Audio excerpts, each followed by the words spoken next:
as I said, Yamiche Alcindor was questioning Jen Psaki, the press secretary. It got a little heated. Here's this exchange today in the White House briefing room.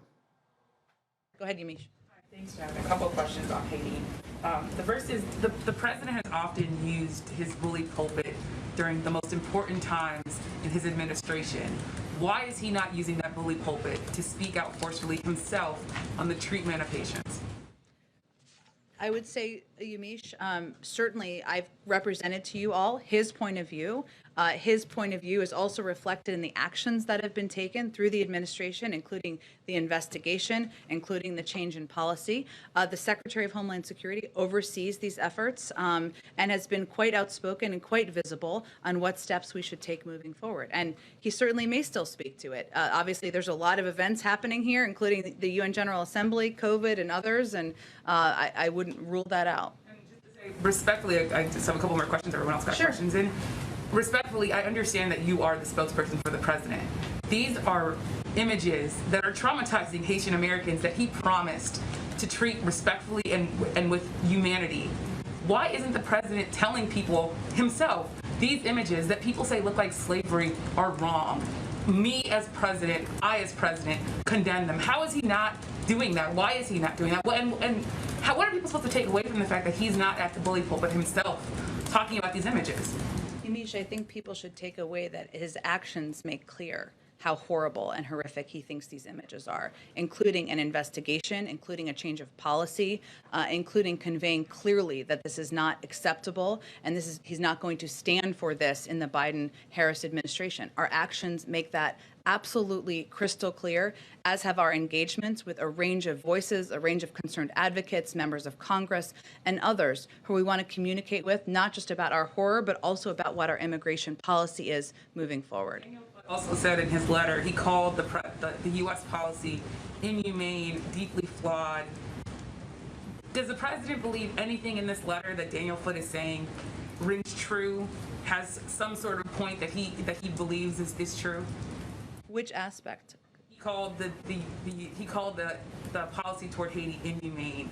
He said that he wasn't specific in his letter. What I noted earlier before, let me finish, Yamiche. What I noted earlier before is that we have taken very specific actions as it relates to the horrific photos that we're not going to stand for in this administration. I don't know if he was referring to that or something else. That's why I raised the point.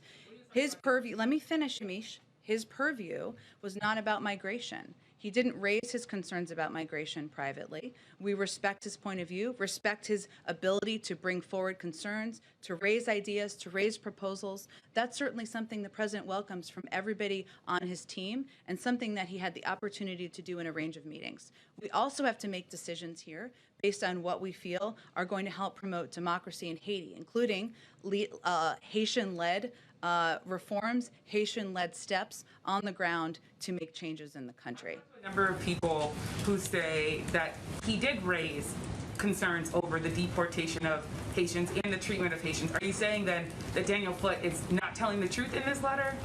I would point you to the State Department, who have conveyed clearly in their statement what I just said. I promise. Yep.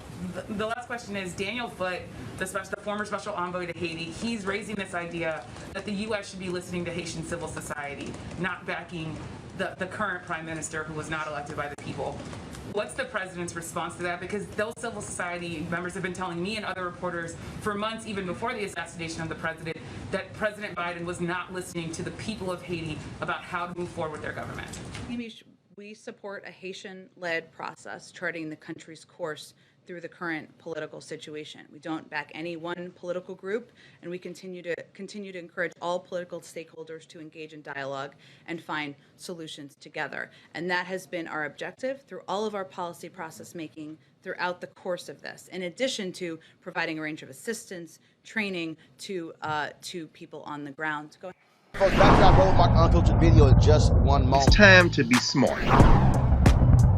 Roland Martin's doing this every day. Oh, no punches! Thank you, Roland Martin, for always giving voice to the issues. Look for Roland Martin in the whirlwind, to quote Marcus Garvey again. The video looks phenomenal, so I'm really excited to see it on my big screen. Support this man, Black Media. He makes sure that our stories are told. See, this difference between Black Star Network and Black-owned media and something like CNN. I got to defer to the brilliance of Dr. Carr and to the brilliance of the Black Star Network. I am Roland with Roland all the way. Honored to be on a show that you own. A black man owns the show. Folks, Black Star Network is here. I'm real revolutionary right now.